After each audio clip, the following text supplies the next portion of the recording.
우리 하나님의 말씀 마태복음 5장 6절에서 8절 말씀입니다. 6장 5절에서 8절 말씀입니다. 마태복음 6장 5절에서 8절.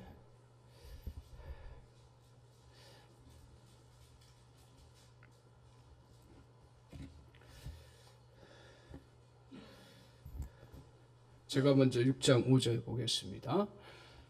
또 너희는 기도할 때 외식하는 자와 같이 하지 말라. 그들은 사람에게 보이려고 회당과 큰 거리 어귀에 서서 기도하기를 좋아하느니라. 내가 진실로 너희에게 이르노니 그들은 자기 상을 이미 받았느니라. 너는 기도할 때 내 골방에 들어가 문을 닫고 은밀한 중에 계신 내 아버지께 기도하라. 은밀한 중에 보시는 내 아버지께서 갚으시리라. 또 기도할 때 이방인과 같이 중언부언하지 말라. 그들은 말을 많이 하여야 들으실 줄 생각하느니라. 구하기 전에 너희에게 있어야 할 것을 하나님 너희 아버지께서 아시느니라. 아멘. 이 시간 이 말씀을 가지고 같이 은혜 받을 말씀의 제목은 오늘 기도로 하늘 창고의 보물을 가져오라. 기도로 하늘 창고의 보물을 가져오라. 굉장히 욕심 많은 그런 기도인 것 같은데요. 제 마음에 하나님께서 이런 은혜를 많이 누리고 기도 생활을 했으면 좋겠다는 소원을 주셨습니다. 기도가 단지 그런 어떤 종교 행위가 아니라 정말 하늘에 그 보화, 하늘에 있는 창고에 있는 보화들을 마음껏 누려 쓰는 그런 역사, 그런 은혜의 역사가 저 여러분에게 이루어지기를 간절히 소원합니다. 오늘 우리가 인간관계의 기초 중에 하나, 그 하나가 뭡니까? 그건 바로 요청하는 거고, 요청에 대해서 응답하는 게 우리의 삶의 아주 중요한 부분 중에 하나입니다. 아이가 태어났을 때 어떻든가요? 비록 말은 못하지만 운다든지 뭐 또 표정으로 한다든지 해서 자기 배고픔과 또 여러 가지 또 불편한 것들을 엄마에게 또 달라고 요청을 합니다. 그때 엄마는 이미 잘 알고는 있지만 그런 아이가 반응하고 요청하는 것에 따라서 그래서 잘 또 이렇게 응답을 해줍니다. 그래서 어려서부터 이게 관계가 잘 이루어져 나가면 이 심성이 누구에게나 또 이렇게 어디 가서든 요청을 잘하고 또 요청에 따라 응답을 받고 하면서 관계를 이루어 나갑니다. 이러한 요청과 그 응답은 우리의 삶의 곳곳에 다 형성되어 있죠. 그래서 가정을 이룰 때도 어떻게 시작이 됩니까? 한 남자가 한 여성에게 나의 배우자가 되어달라고, 나의 아내가 되어달라고 정식으로 청혼을 합니다. 그러면 그 요청이죠.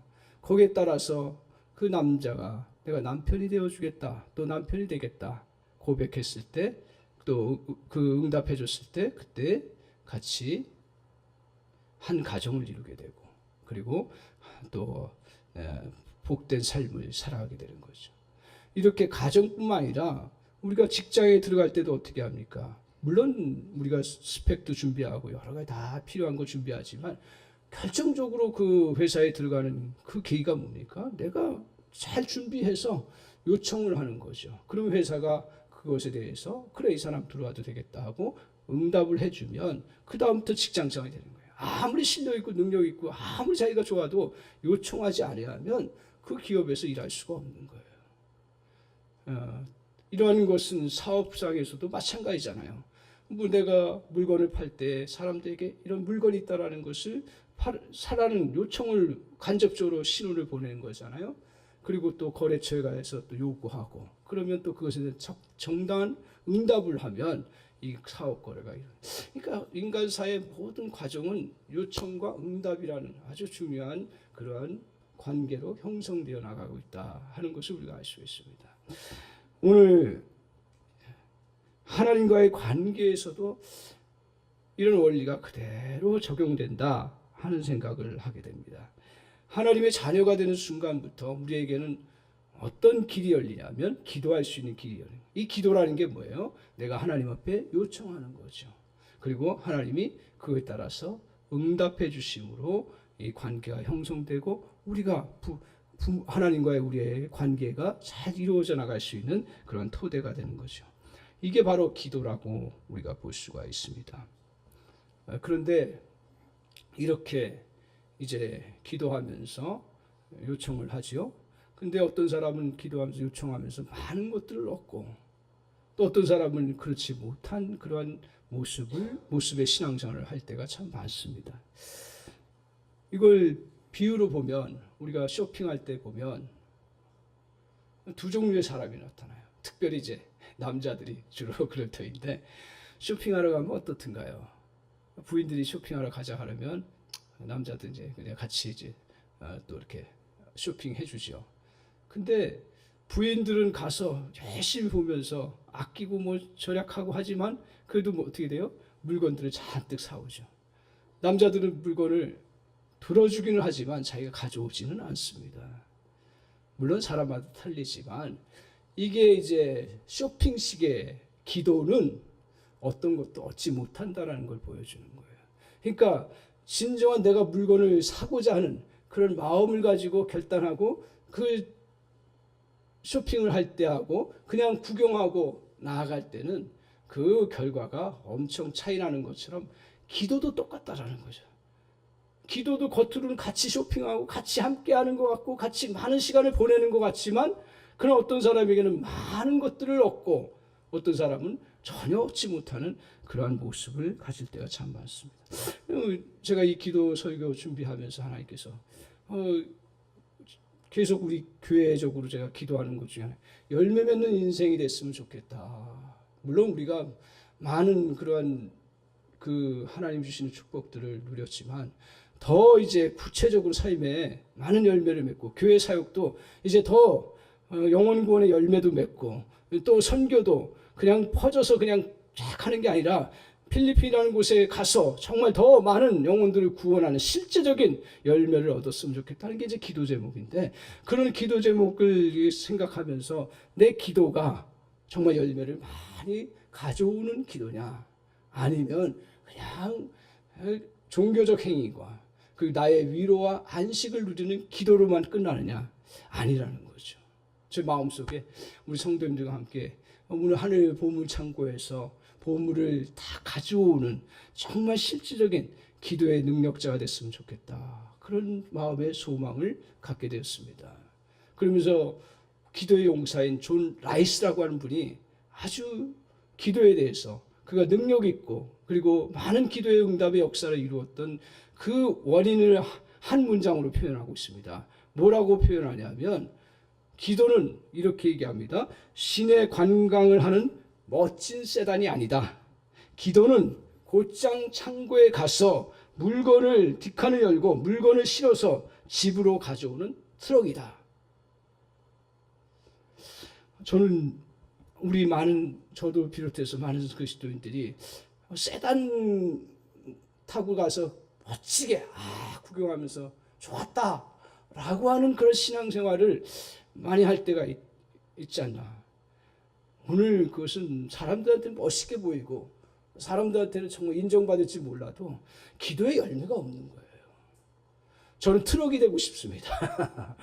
뒷칸을 열고 하늘 보물 창고에서 가져오는 그러한 트럭이 되고 싶습니다. 아멘이신가요? 다 그런 은혜가 있기를 바랍니다. 그래서 주님 안에서 우리가 정말 이렇게 우리에게 그 하늘 보물 창고를 마음껏 쓸 수 있는 길을 열어놓으시고 우리의 기도라는 은혜를 주셨는데, 그것들을 제대로 사용할 수 있는 게 뭐냐, 오늘 두 가지로 말씀하고 있습니다. 첫 번째, 기억하십시오. 우리가 정말 기도가 이렇게 하늘 창고를 열고 그 보물을 가져오는 그런 기도가 되려면 첫 번째 뭐냐면 기도의 특권의식을 가져야 되는 거예요. 어떤 특권이에요? 하나님 안에서의 특권의식이에요. 많은 사람들이 그렇게 얘기합니다. 오늘 기도는 누구나 할 수 있는 거잖아요. 그죠? 기도는 누구나 할 수 있는 거예요. 세상 이방 사람들, 하나님 안 믿는 사람들도 기도합니다. 마음의 소원을 아뢰고 기도해 나가요. 어떻게 보면 이방 사람들도 더 많이 요구하고 하는 그런 기도가 있을 때가 많아요. 사실은요. 누구나 기도할 수 있는 건데 오늘 내가 믿는다고 이게 특권이 되느냐 할 때 퀘스천이 들어오는 거죠. 그래서 더군다나 이제 이럴 때 특권이라는 생각을 전혀 못하는 것 중에 하나가 뭐냐 하면 이방 사람들이 뭐 위급할 때 하나님 앞에 살려달라고 하거나 축복 달라고 하거나 도와달라고 했을 때 정말 응답받는 것처럼 그런 열매를 가질 때가 있어요. 참 그거 보면서 야 우리는 열심히 기도하고 그러는데 이방 사람들 돈다발 달라고 하는데 돈다발 얻는 것처럼 그렇게 느껴지는 그런 때에 우리는 뭐냐 그러면서 기도의 응답에 대해서 좀 마음이 약해질 때가 참 많습니다. 이게 무슨 그러면 기도의 특권이냐. 근데 여기서 우리가 분별을 해나가야 합니다. 마치 이와 같습니다. 마음씨 좋은 아저씨에게 그 고아원에 있는 아이가 자기가 필요해서 정말 나의 지금 등록금이 없습니다. 등록금 좀 내가 대학에 입학해야 했는데 등록금 좀 달라고 요청을 해요. 그 마음씨 좋은 아저씨가 등록금을 줄 수가 있어요. 그걸 보고 있는 아들은 나에게는 등록금도 안 주는데 이방인에게 이렇게 주냐 무슨 특권이냐 나는 그렇게 생각할 때가 있는 것처럼 우리도 기도할 때 혹시 그런 것들이 들어오기가 쉽다라는 거죠. 그런데 잘 좀 넓게 생각해 보면 그 고아원 출신의 아이가 여기 나쁜 뜻으로 얘기하는 게 아니에요. 그냥 이방인이라는 것을 전제로 하는 거죠. 이방인 아이가 계속 요구할 때 마음씨 좋은 아저씨가 그래요. 등록금 대주세요. 있어요. 그 다음에 또 얘가 또 내가 대학에서 또 생활하기 위해서 좀 생활비 뭐 여러 가지 계획이 필요합니다 하면서 요청했을 때 그거 들어줄 수 있어요. 그런데 가면 갈수록 어떻게 돼요? 한계가 있는 거죠. 내가 결혼하려고 하는데 좀 집을 마련할 때 비용을 대줄 수 있습니까? 라고 물어보면 이 마음씨 좋은 아저씨 아주 마음씨 좋아도 들어줄까요? 안 들어줄까요? 잘 안 들어줄 거예요. 그거는. 한두 번은 이렇게 마음이 불쌍해서 또 필요해서 절실해서 도와줄 수 있지만 그렇게 안 해요. 근데 자녀는 어떻습니까? 아무리 꼴보기 싫어도요. 계속 요청하면 죽을 때까지 애프터 서비스 해주는 게 부모와 자녀의 관계예요. 그러니까 이걸 생각하지 못하고 이방인 조금 다른 친구가 그 도움을 받고 자기 요청한 것을 받았다고 해서 삐져가지고 자기가 부모님에게 내가 필요할 때 정말 요구할 때 그것을 구하지 못하는 자가 있다면 그건 바른 그러한 모습은 아닌 것 같습니다. 신앙에서도 마찬가지입니다. 오늘 기도라는 거 우리 하나님 앞에 우리가 믿음으로 하나님의 자녀가 되고 하나님 백성이 됐을 때 특권 중에 하나가 뭐냐 하면 기도의 특권이에요. 너희들에게는 요청해라. 그러면 내가 응답해 주겠다고 하는 것이 주님의 약속이에요. 이 약속은 너희가 어떤 것을 구하든지 주님께서 거기에 따라서 응답해 주시겠다고 하는 것이 오늘 주님의 약속입니다. 우리는 하나님의 자녀가 되었기 때문에 우리가 하나님 앞에 나갈 수 있는 특권이 있는 거예요. 그런데요, 이게 이제 변질되기 시작하는 거예요. 오늘 한국교회도 이게 많이 변질되게 되고 저에게도 변질의 요소가 들어오기가 쉬운 거예요. 6장 5절을 한번 보십시오. 같이 한번 보겠습니다. 자, 이렇게 하나님 앞에서의 특권을 받았는데 어떻게 변질되어 가는지 6장 5절 한번 보여주세요. 같이 읽겠습니다. 시작. 또 너희는 기도할 때 외식하는 자와 같이 하지 말라. 그들은 사람에게 보이려고 회당과 큰 거리 어귀에 서서 기도하기를 좋아하느니라. 내가 진실로 너에게 이르노니 그들은 자기 상을 이미 받았느니라. 오늘 주님이 말씀하시는 건데 누구에게 빗대서 말씀하시는 거예요? 그 당시에 종교 지도자인 서기관과 바리새인들을 중심으로 해서 그들의 기도의 모습을 적나라하게 정확하게 짚습니다. 그들은 종교 지도자여서 우리보다 훨씬 기도 많이 해요. 그리고 그 기도는 깊어요. 근데 하나님께서 이스라엘 백성들에게 이 특권을 주셨는데 이 특권이 하나님 앞에서의 특권이었는데 이게 이제 어디로 옮겨져 나가냐면 사람에게로 초점이 맞춰지는 거예요. 그러니까 사람에게서의 특권으로 바뀌는 거예요. 왜? 그들은 종교 지도자이고 사람들 앞에 인정을 받아야 되니까.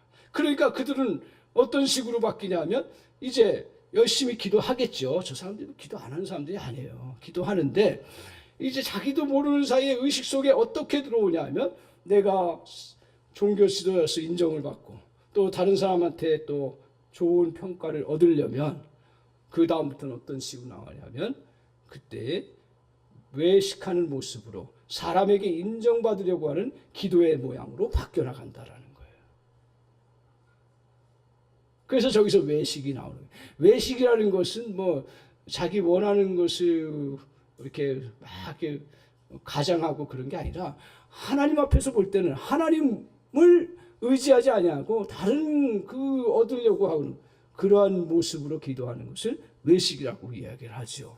이렇게 외식의 모습으로 가는 겁니다. 바리새인과 그 서기관들 그들이 기도 잘 안 했을까요? 더 잘합니다. 이방인들이 아니 우리 기독교인들보다 100배 1000배 더 기도 잘해요. 그렇게 기도 잘하는 사람들을 놓고 주님이 정확하게 짚습니다.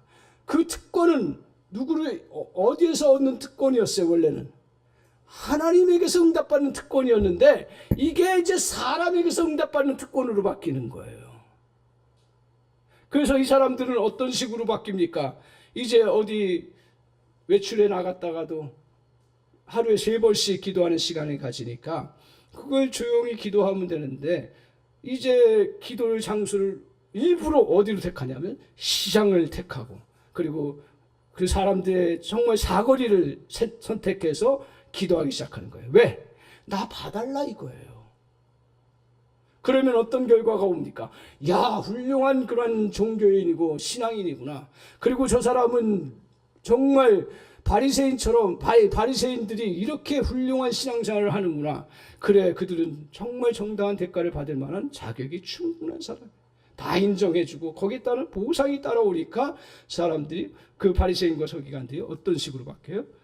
특권이 하나님에서 주신 특권이 사람으로 향하여 초점을 맞춰가는 그런 모습입니다. 그러니까 사람 앞에 보여서 기도하는 우리가 저걸 잘못 해석해버리면 우리가 사람 앞에 보이면 안 되는 것처럼 저게 오해를 하는데 아니에요. 같이 우리가 함께 모여서 기도하면 얼마나 더 은혜가 되고 더 좋아요. 근데 포커스가 어떻게 됐어요? 특권을 이 응답받는 특권을 자기 상 사람들로부터 받는 당장 직접적인 상을 더 의존하고 바라봤기 때문에 저게 외식이 되는 거고 이 특권 의식이 잘못된 의식으로 바뀌어지는 것입니다. 오늘 많은 그리스도인들이 이런 귀한 영적 기도의 특권을 누리지 못하고 영적 빈곤함 속에서 살아가는 경우가 참 많습니다. 많은 그리스도인들이 이 놀라운 특권을 소홀히 하거나 함부로 사용하는 그래서 영적으로 가난하고 어리석은 자가 되어 있는 경우가 참 많습니다. 이건 누구도 마찬가지예요. 저도 예외가 없어요. 사실은요. 처음 시작은 하나님 앞에서 내가 받은 것이고 하나님께 응답받는다고 생각했는데 그게 약해지고 그리고 사람 앞에서 그냥 인정받고 아 그래 경건한 종교인이구나. 그리고 또 자기 만족이 들어오는 거죠. 너 그 정도로 기도하니까 너 그 기도의 사람이다. 자기 만족도 들어오는 거예요. 이게 교회 직분이 올라가면 올라갈수록 더 위험성이 있는 거죠. 왜? 우리 교회 장로님도 안 그래. 우리 교회 장로님도 기도 많이 한. 그러면 벌써 영적으로 인정받고 사람들한테 인정받는 거예요. 그게 나쁘다는 얘기가 아니라 지금 특권은 누구한테 인정받아야 되는 거예요? 하나님 앞에 인정받고 하나님 앞에 응답받아야 되는데 다 놓쳐버리는 거예요. 왜 그래요? 왜 놓쳐요?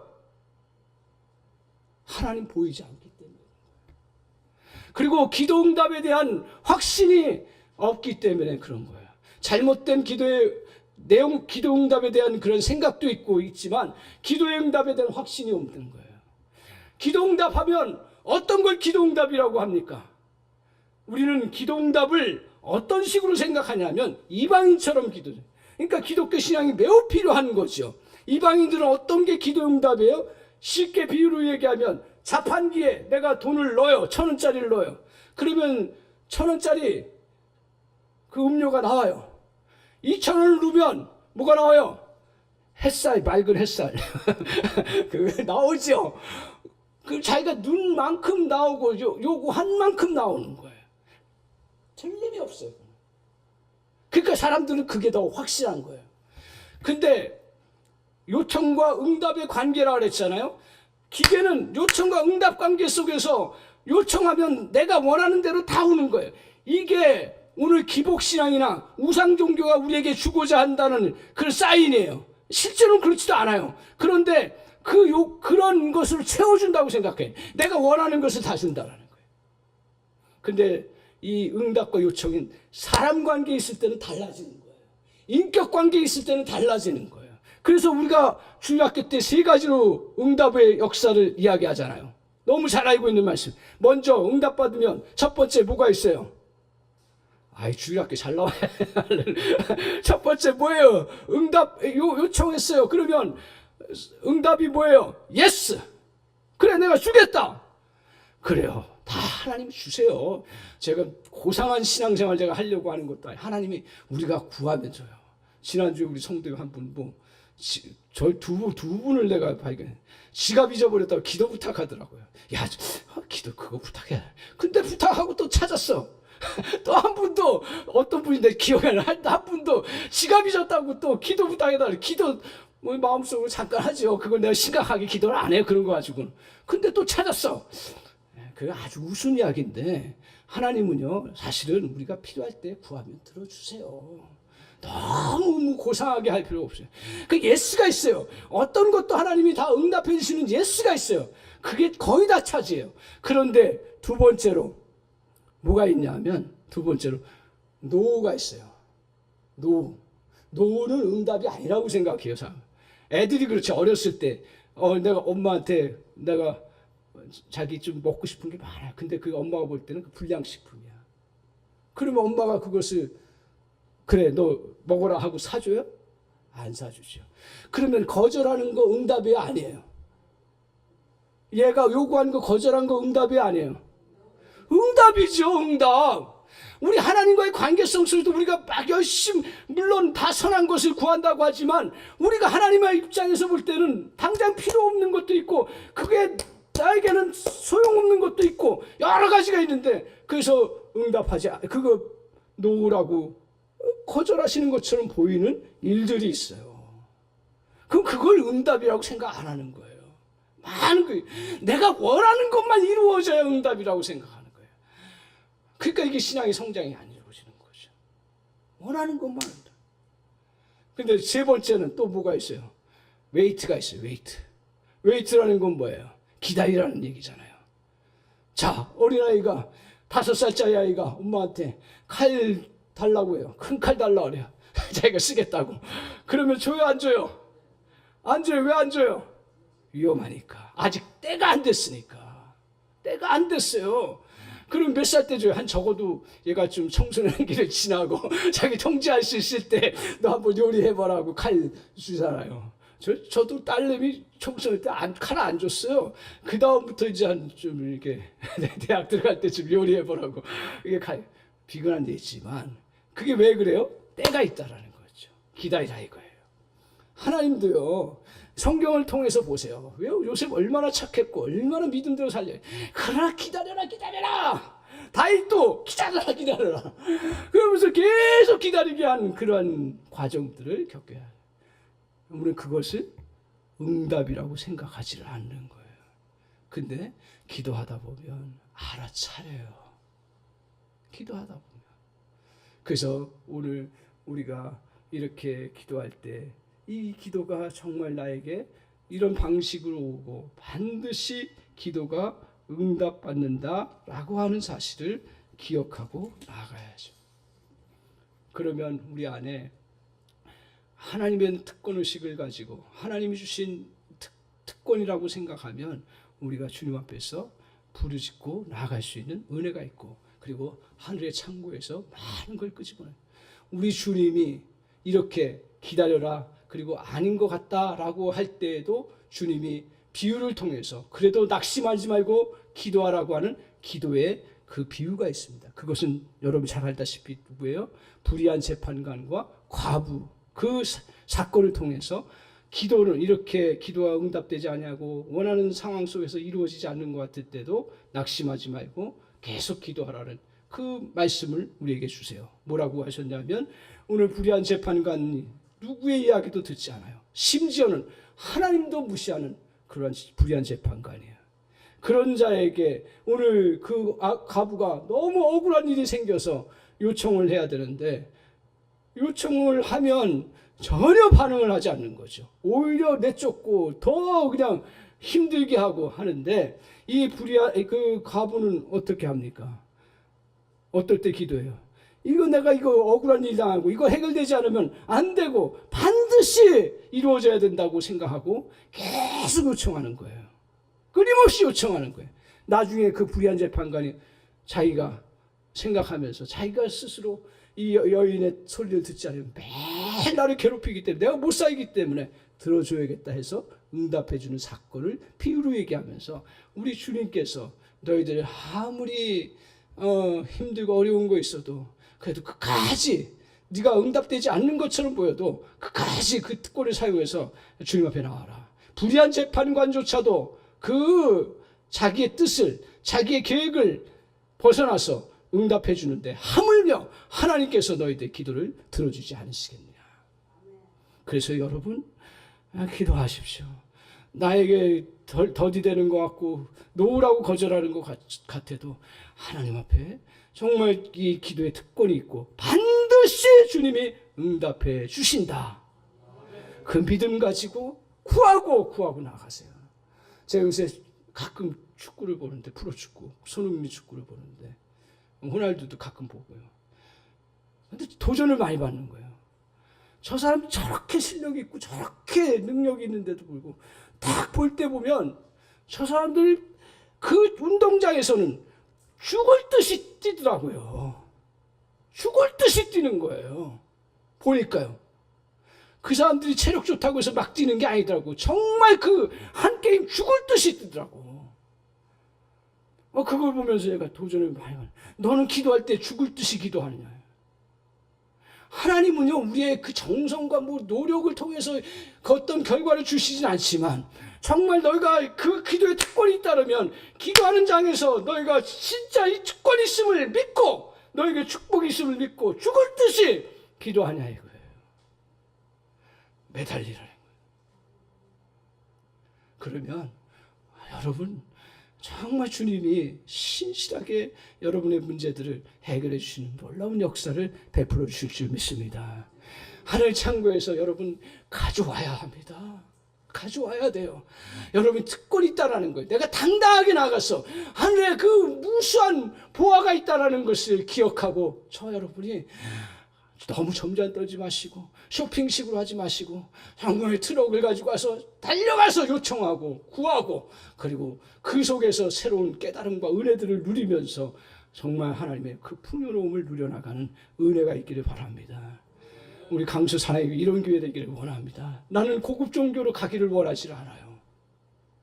고상하게 그냥 몇 마디 유창한 그 기도 잘했다고 해서 주님이 기뻐하지 않아요.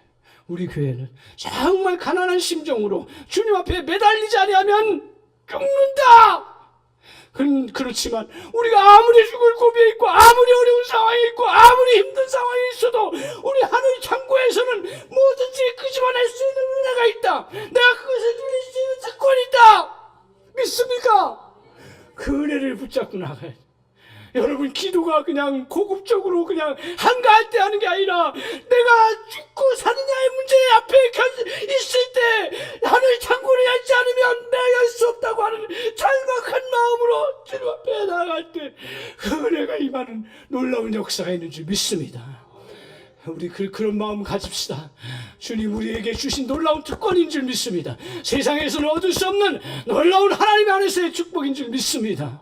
그래서 문제 앞에 여러분 힘든 거 앞에 불가능 앞에 주저앉지 마시고요. 이 기도를 갖고 있기 때문에 내가 달려가면 얻으리라. 그 믿음 가지고 주님 앞에 나아가는 은혜가 있기를 바랍니다. 두 번째로는 뭐냐 하면 오늘 우리가 하늘 보화의 창고를 열려면 오늘 주님께서 우리에게 가르쳐 주신 것 중에 하나가 뭐냐 하면 오늘 그것은 실제적인 의식입니다. 실제적인 의식이에요. 자, 오늘 7절인가요? 6절, 7절 한번 보십시오. 자, 6절, 7절 같이 한번 보겠습니다. 같이 한번 6절, 7절 같이 한번 읽겠습니다. 시작. 너는 기도할 때 내 골방에 들어가 문을 닫고 은밀한 중에 계신 내 아버지께 기도하라. 은밀한 중에 보시는 내 아버지께서 갚으시리라. 또 시작. 기도할 때 이방인과 같이 중언부언하지 말라. 그들은 말을 많이 하여야 들으실 줄을 생각하니라. 6절에서는 뭐예요? 첫 번째로 뭐라 했어요? 너가 골방에 들어가서 기도하라는 거고, 두 번째로는 뭐였어요? 중언부언하지 말라 했어요. 자, 우리는 이 골방에 들어가서 기도하라는 이 말씀을 기억하면서 항상 저에게 어떤 의식이 찾아왔냐면, 이렇게 같이 모여서 기도하면 이게 내가 하나님 앞에 정말 하나님이 골방에 들어가서 기도하라고 했는데 나와서 기도하고, 또 더군다나 기도 인도를 막 하기 위해서 제가 막 그냥 기도 요청을 하고 막 이렇게 기도 제목 넣고 불을 일으키기 위해서 막 하는 거, 이게 막 힘든 거예요. 저에게는 사역자로서. 왜? 골방에 들어가서 기도하라. 근데 이 뜻을 정확하게 하래. 자, 골방에 들어갔어요. 자, 우리가 자칫 잘못하면 그래, 고요한 곳에 찾아가야 되고, 그리고 아무도 없는 곳에서 조용히 기도하는 게 진짜 기도이기 때문에 안밀하게 해야 돼. 난 교회 가서 기도 안 할 거야. 왜? 나는 그 골방에서 기도하라는 주님의 음성을 따라서 가기 때문에. 근데 보십시오. 저 말씀을 한 이유가 뭐냐면, 골방에 들어가 문을 닫고 그 다음에 뭐예요? 은밀한 중에 계신 내 아버지께 기도하라는 거예요. 그러니까 우리가 기도하다 보면 문제가 어떻게 발생하냐면, 하나님 앞에 하나님은 보이지 않으니까 그냥 내가 생각하고 있던 그 많은 생각들을 그대로 가져가서 이 생각 저 생각 하다가 생각에 꼬리를 물다가 그게 마치 기도하는 것처럼 생각하고 끝내는 거예요. 거기 기도의 능력이 없습니다. 물론 그때 하나님께서 아이디어도 주시고 여러 가지 주시는 거 있어요. 그런 생각하는 시간이 필요해요. 그런데 하나님 앞에 구하고 얻는 것은 그거 가지고는 이루어질 수가 없는 거예요. 요청은 누구한테 해야 되는 거예요? 하나님 앞에 해야죠. 근데 이제 고급 종교가 되니까, 저도 마찬가지로 이제 고급 목사가 되니까 약해지는 게 뭐예요? 하나님의 임재보다는 사람들이 어떻게 잘 듣까? 내 말의 언어의 그 표현들 얼마나 잘 사람들이 인정해 줄까? 그게 틀리다는 얘기 아니에요. 우리 대표 기도할 때 제가 얼마나 당부하는지 몰라요. 절대로 이렇게 다른 데로 가지 말라. 왜? 공중의 기도는 잘 이렇게 하나님 앞에 짜임새 있게 해야 돼. 그걸 제가 얘기하는 게 아니라, 지금 뭘 놓쳤어요? 하나님을 놓쳐버리는 거예요. 하나님을 놓쳐버리는 거예요. 그러니까 우리 하나님이 잘 안 보이니까요. 그러니까 기독교 신앙의 약점이라고 볼 수 있는 건 뭐냐면, 하나님이 안 보이신다는 거예요. 그러니까 기도할 때도 그냥 하나님 의식 없이 내 생각에 꼬리를 물고 가거나, 아니면 그냥 사람들 그냥 인정해주는 그 기도로 빠져들거나, 어떨 면에서 시간을 좀 보내거나, 절대적인 시간이 필요하죠. 그런데 오늘 항상 우리의 그래서 기억의 끈을, 기도할 때 기억의 끈을 잘 붙들고 나아가야 되는 거예요. 이상한 데로 기억이 가려고 하면 그걸 막고, 그래서 기도하다가도 어떤 생각이 잘못 기도하면 어떤 기도가 나오는지 아세요? 원망하는 기도가 나오는. 왜 하나님 나에게 채워주지 않았어요? 물론 원망도 하나님 앞에 올려드리면 하나님이 응답해 주시지만, 그러나 그것으로만 머물 수가 있기 때문에 그런 위험성에 있는 거죠. 그래서 정말 여러분이 기도하면서 유창하게 안 해도 돼요. 끊겨도 돼요. 그리고 잘 그렇게 막 그냥 막 뜨겁게 그렇게 못해도 거기에 너무 마음을 빼앗기지 말고, 우리의 기억을 하나님의 말씀을 중심으로 해서 기도하면서 하나님 앞에 임재의식 속에서 내 필요한 것들을 또박 어떨 때는 강력하게 구할 수도 있고, 어떨 때는 부르짖어 기도할 수도 있고, 중요한 건 뭐예요? 주님의 임재가 있다라는 걸 확실하게 붙잡고 기도하는 거죠. 그 다음 7절인가요? 자, 7절에 뭐라 했어요? 중언부언, 이방인같이 중언부언하는 거 되게 싫어하셨어요. 이방인들같이 서기관과 바리새인들이 얼마나 기도를 잘하겠어요. 그런데 그들 속에 가만히 들어보니까 중언부언이에요. 중언부언 뜻이 뭐예요? 반복해서 하는 거죠. 근데 이것도 오해를 하면 중언부언 반복하지 않아요? 저도 반복할 때 얼마나 이게 고민되는 거예요. 이게 중언부언을 해야 되는 나 중언부언을 그렇게 안 하려면 굉장히 조심해. 저 뜻이 뭐예요? 중언부언. 주님도 반복해서 기도할 게 많이 있어요. 그 저 뜻이 무엇일까요? 다 알죠? 마음이 없는 소리를 하는 게 중언부언이에요. 마음에 내가 간절함과 하나님 앞에 내가 마음을 담고 여러 번 반복하면 어때요? 근데 이방인들은 어떻게 합니까? 기도를. 저걸 이방인들은 주문이라고 보통 이야기하죠. 아무 뜻도 없고 아무 마음도 없고 아무 간절함도 없고 아무 어떤 그런 정말 열정도 없고 그래서 그냥 쫙 외워요. 그러면 그게 응답되는 것으로 그렇게 기도 생활을 해요. 그러니까 기도 생활 그 사람들이 더 많이 할까요? 적게 할까요? 더 많이 해요. 더 많이 해요. 5번씩 하고 어떤 때는 뭐 100일 기도도 하고 뭐 말도 못하게 다요. 그런데 오늘 많이 하는 것도 중요하지만 우리 주님이 기도를 원하시는 것은 오늘 중언부언 기도가 아니라 마음을 담고 주님 앞에 기도하는 기도를 우리 주님이 원하시는 줄 믿습니다. 그래서 이 다 공통점이 뭐예요? 너의 기도가 추상적이지 않다. 실제돼. 너가 기도할 때 실제 주님 앞에서 기도해라. 그리고 너가 기도할 때 막 이상한 형용사 막 써놓고 하는 것이 아니라 너의 실적인 필요를 간절함을 성령을 통해서 깨닫게 하시고 은혜 주시면서 딱 주님 앞에 다 토로하고 구하는 그 기도가 정말 주님 앞에서 온전한 기도의 모습인 줄 믿습니다. 제가 저 기도를 생각하면서 마태복음 7장 뒤에 나오는데 7장 7절에 이렇게 말씀하시는 기도가 나와 있습니다. 기도에 대해서 주님이 그렇게 많이 가르쳐 주시지는 않으셨어요. 비유로 몇 가지 가르쳐 주고 다음에 우리가 같이 살펴볼 주기도문에 대해서 정확하게 가르쳐 주셨고 그리고 기도하는 것에 대해서 몇 가지로 얘기해 주셨는데 마태복음 7장 7절에 아마 아실 거예요. 안 봐도 알아요. 뭐라고 그랬냐면 너희는 맨 처음에 어떻게 해요? 구하라. 그러면 주실 것이요. 그 다음에 뭐라 했어요? 찾으라. 그러면 찾을 것이요. 그 다음에 두드리라. 그러면 열릴 것이라. 그렇죠? 이렇게 말씀하셨어요. 이 말씀을 보면서 어떤 느낌이 드세요? 네? 원함을 주신다. 그 부분도 있고요. 자, 구하고 찾고 두드리고 이 점진적인 부분이라고 볼 수가 있는데 더 너희가 진짜 원하고 그러면서 이 구하는 과정들이 어떤 실제적인 행동까지 연결되는 그런 구함이 돼야 된다 하는 거예요. 우리가 하나님 앞에 기도할 때 교회 부흥시켜 주십시오. 기도하지요. 제가 부족했던 게 뭐냐 하면 부흥시켜 달라고 하면 필사적으로 기도하고 그러면서 부흥을 위한 하나님의 인도하심이 뭐냐 하는 거 찾아가고 그리고 하나님께서 어떻게 그럼 이 길을 열어주실 건가 두들기고요. 그래서 제가 일부러 지금 원래 지역사회 우리가 전도를 해야 당연한 거죠.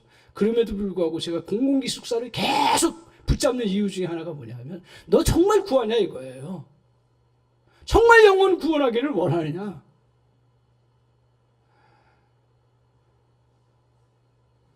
오늘 주님은 우리의 기도가 고급스럽게 오해된 정말 그냥 쇼핑식의 기도가 아니라 정말 트럭으로 갖고 오는 기도가 돼야 되는데 그렇게 하기 위해서는 오늘 실제적인 의식을 가지고 기도에 나가는 자식을 기도를 바꾸세요. 정말 여러분이 30분 기도했고 그랬으면 그것에 따른 하나님 앞에서 내가 그러면 또 실제적으로 구할 게 뭔지 구하기만 먼저 하세요. 행동까지 가기가 어려울 수 있는데 구하는 게 실제적으로 계속 구하고 그리고 그 방법들을 계속 찾아나가는 거예요. 이게 저는 기도의 실제성이라는 거예요. 제가 이것을 보면서 떠오른 사건이 뭐 있어요. 성경에 어떤 사건이 떠오르냐면 오늘 오병이어의 기적 사건 아시죠? 아이의 그 도시락에 5개 물고기와 5개 떡과 물고기 2마리 그거 가져와서 주님께서 축사하셔서 5천 명이라고 하지만 실제로 2만 명 넘는 사람들을 다 먹이셨어요. 그 사건인데요. 자, 이게 어떻게 해서 시작되는지 아십니까? 어떻게 시작되냐면 주님이 말씀 가르치고 하는데 시간이 어느덧 가가지고 저녁이 다 된 거예요. 그 따라왔던 사람들이 배고픈 거예요. 점심도 못 먹었는지 하여튼 배고픈 거예요. 그래가지고 저녁 때 막 시장한 그런 모습이. 그러니까 제자들이 속으로 야, 이 사람들 왔는데 그 제자니까 또 책임감이 있어서 이 사람들 어떻게 그냥 돌려보내야 되는지 어떻게 먹을 걸 해야 되는지. 그래서 주님 앞에 제자들이 묻습니다. 주님, 이렇게 많은 사람들이 지금 배고파하는데 어떻게 해야 되나요? 라고 물어봤을 때 주님이 뭐라고 대답하셨어요?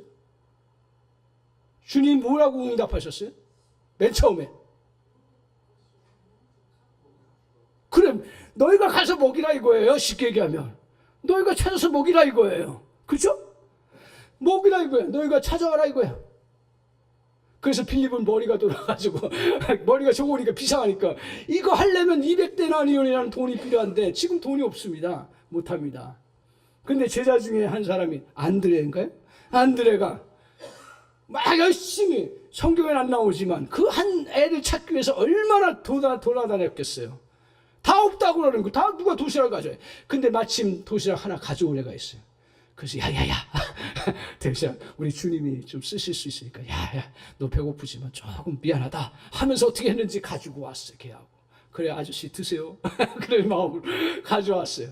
그때 주님이 어떻게 하셨어요? 그걸 놓고 축사하신 거예요. 기적의 역사는요, 오늘 주님의 기적의 역사는 성경을 보세요. 기적의 역사는 우리가 아무것도 안 하고서 하나님께서 하늘에서 뚝 떨어지는 그런 기적의 역사는 거의 없고요. 우리 하나님께서 우리의 작은 것을 통해서 하나님이 역사하신 작은 게 뭐예요? 믿음의 행동이에요. 그게 바로 기도인 거예요. 오늘 그 안드레가 정말 그 주님의 그 요구했을 때 이걸 어떻게든 해결해야 된다는 그런 기도의 제목을 가지고 나아갔는데 주님이 너희가 가서 먹으라는 그 마음을 주셨어요. 그래서 그것을 가지고 왔을 때 놀라운 건 뭐예요? 하나님의 법칙은요, 전에도 한번 제가 말씀드렸지만, 자, 우리의 수학과 같습니다.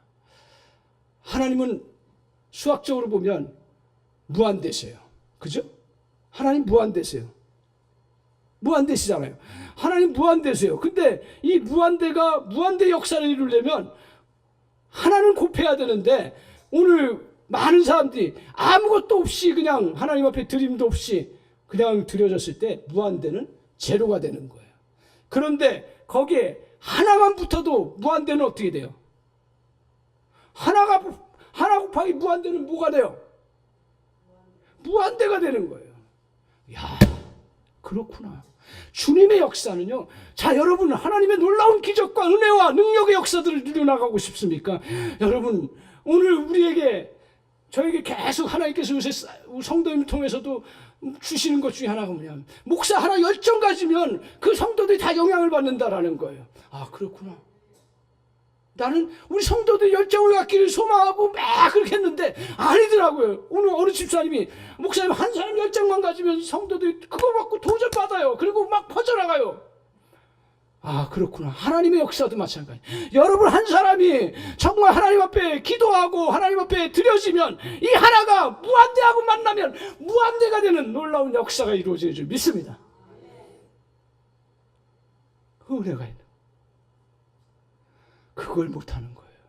우리의 일상 속에서도 하나님이 큰 기적의 역사를 이루어야 되는데 그걸 이루어 나가려고 바라보니까 터무니없이 안 되는 거예요. 그런데 시작을 어디서 해야 되냐면 하나에서 시작해요. 오늘 보리떡 5개가 이거 한 도시락 하나 가지고 주님 앞에 나아갔대. 기도라는 게 바로 이렇게 실제적으로 하나님 앞에 정말 하나님 앞에 구하면서 실제적으로 주님 계심을 믿고 그리고 실제적으로 주님이 찾으라 두드리라 하신 말씀 따라서 구하면서 나아가고 그랬을 때 하나님께서 얻게 하시는 걸 가지고 주님 앞에 드릴 때 그때 주님은 무한대로 역사해 주시는 은혜 역사에 있는 줄 믿습니다. 저에게는 꿈이 있습니다. 무슨 꿈이냐? 나는 다시 이 땅에 부흥을 이루어가기를 소망합니다. 영혼 구원의 역사를 이루기를 원합니다.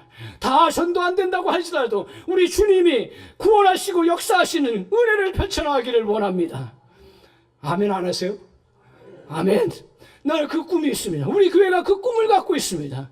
아무리 어려워도 우리 주님, 무한대의 주님 앞에 내가 믿음으로 구하고 주님 앞에 의지하고 나가면 주님이 무한대의 역사로 저와 여러분에게 인도해 주시는 놀라운 은혜를 베풀어 주실 줄 믿습니다. 우리 시무장로님을 비롯해서 여러 장로님들, 안수집사님들, 권사님들, 정말 하나님 앞에 우리 한 사람 한 사람만 다 주님 앞에 이런 마음을 가지고 주님 앞에 나아가면 주님이 우리는 하늘 부하의 창고에서 수없이 끄집어내서 쓰는 놀라운 역사가 이루어지는 줄 믿습니다. 사랑하는 성도 여러분, 절대로 가난의식에 빠져들지 않기를 주님의 이름으로 축원합니다. 우리는 부요로운 자인 줄 믿습니다. 여러분 지금 상황이 어떤 상황입니까? 나에게 너무 절망적인 상황이고 아무것도 보이지 않고 아무것도 이룰 수 없는 그런 상황인 것 같고 누구도 도와주지 않는 것 같고 그리고 내가 해결해야 될 것도 너무 크고 하나님 너무 제가 인간적으로 해결할 수 없는 그런 부분들이 여러분 앞에 있을지라도 오늘 주님은 우리에게 기도의 트럭이라는 것을 알려주시고 하늘 창고에서 마음껏 끄집어내서 그것을 가지고 하나님의 역사를 이루어가도록 주님은 우리에게 말씀하고 계신 줄 믿습니다. 따라서 사랑하는 성도 여러분, 오늘 말씀 기억하십시오. 오늘 주님은 우리에게 정말 주님께서 우리에게 기도 특권의식, 주님 안에서 특권의식 가지고 그리고 실제적인 그러한 기도를 가지고 주님 앞에 나아갈 때 이 은혜의 역사가 이루어진다는 사실을 기억하고 한 주간 동안도 이 은혜 속에서 저와 여러분이 승리해 나가는 은혜가 있기를 주님의 이름으로 간절히 축원합니다. 기도하겠습니다. 하나님 아버지 감사합니다.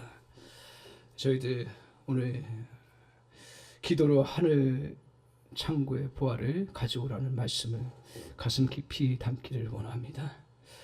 주여 은혜를 내려 주셔서 이 말씀이 아버지 저희 가슴에 계속 살아있게 해주시기를 원합니다. 아무리 우리가 빈곤한 상태고 아무것도 없는 상태고 5,000명이 광야에 있는 상태이고 또 어디서 얻을 길도 없는 것 같지만 그러나 우리 주님 앞에 나아가면 주님께서 우리에게 하늘 문을 여셔서 그 보화를 우리에게 이루어 주시는 놀라운 역사가 있는 줄 믿습니다. 아버지 하나님, 저희들이 그 하늘 보화의 창고에 가서 정말 하나님 앞에 그 구할 수 있는 그러한 저희들의 믿음의 기도 그리고 특권의식을 가지고 그리고 실제의식을 가지고 기도하면서 주님의 은혜를 정말 우리가 누리는 그러한 주의 백성 될 수 있도록 주님 도와주시옵소서. 어떤 성도도 어떤 연약한 그런 상황에 있어도 하나님 다 이 믿음 가지고 기도하며 이겨내는 모든 성도 다 될 수 있도록 주님 역사하여 주옵소서. 예수님의 이름으로 기도하옵나이다. 아멘.